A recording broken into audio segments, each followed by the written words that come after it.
গোস্বামী। কি গৌরী গোস্বামী। বাড়ি কোথায় আপনার? বাবলারি সুভাষনগর। বাবলারি সুভাষনগর। তো আপনি থানায় কি করতে এসেছেন আজকে? এসছি ওই যে আমাদের বিগ্রহ চুরি হয়েছে বিগ্রহ মন্দিরের। কে চুরি করেছে? আমি একটা ছেলেকে রাখতে দিয়েছিলাম, ওই এসছিল ছেলেটা, এসে বললো মা আমি দুদিন থাকবো।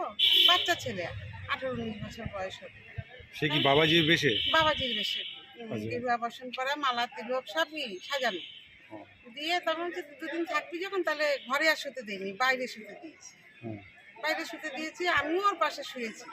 বাচ্চা ছেলে শোয়ার পরে আমার মোবাইল চাবিটা আমার কোমরে ছিল। আমি তার শোয়ার থেকে উঠেছি, উঠে তারপরে আমি দেখছি কি দরজা খোলা, চাবি কই, এই চাবি কই, যে দেখতে যে বিগ্রহ, একটা বিগ্রহ না, 5টা-6টা বিগ্রহ, বড় বড় বিগ্রহ মন্দিরে, ঠাকুরের বাসন। বিগ্রহগুলো কিসের বিগ্রহ ছিল?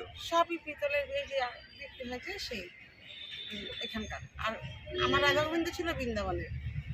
আর গোপালটা আমার পাশের বাড়ির একজন, বড় গোপাল, 10 কেজির ওপরে ওজন। সেই গোপাল বিগ্রহ আর আমার মোবাইল দুটোই এই নিয়ে চলে গেছে। উপর থালা ছিল, গ্লাস ছিল। থানায় অভিযোগ জানিয়েছেন? জানিয়েছি, এসছি কাগজ জমা দিতে, বললো ওনার আধার কার্ড নেই। আমি ঠিক আধার কার্ড তো দাদা আমি জিজ্ঞেস করিনি, আমি একা থাকি তো, আপনি কিছু বলিনি, বাচ্চা ছেলে। বললো না ওটা হবে না, তাহলে আপনি ভুল বলছেন। তার ছবি টবি আছে আপনাদের কাছে কিছু? আর একটা ছেলের মোবাইলে আছে। ছবি আছে, তো ছবি দিয়ে অভিযোগ জানানো হলেও হচ্ছে না, না নেবে না, থানায় অভিযোগ থানায় নেই। নেবে না। আপনার নাম? আমার নাম গৌরী গোস্বামী। আপনার মানে মন্দির বা বাড়ি কোথায়? বাড়ি বাবলারি সুভাষনগর। সেখানে কি বাড়ির মধ্যে কোনো মন্দির আছে? বাড়িতেই মন্দির, ছোট বড় বাড়িতেই। আপনি সেবাই সে মন্দির? হ্যাঁ, আমি ওখানে আর কেউ নেই, আমি একাই থাকি। ছেলেটিকে আপনি আগে চিনতেন?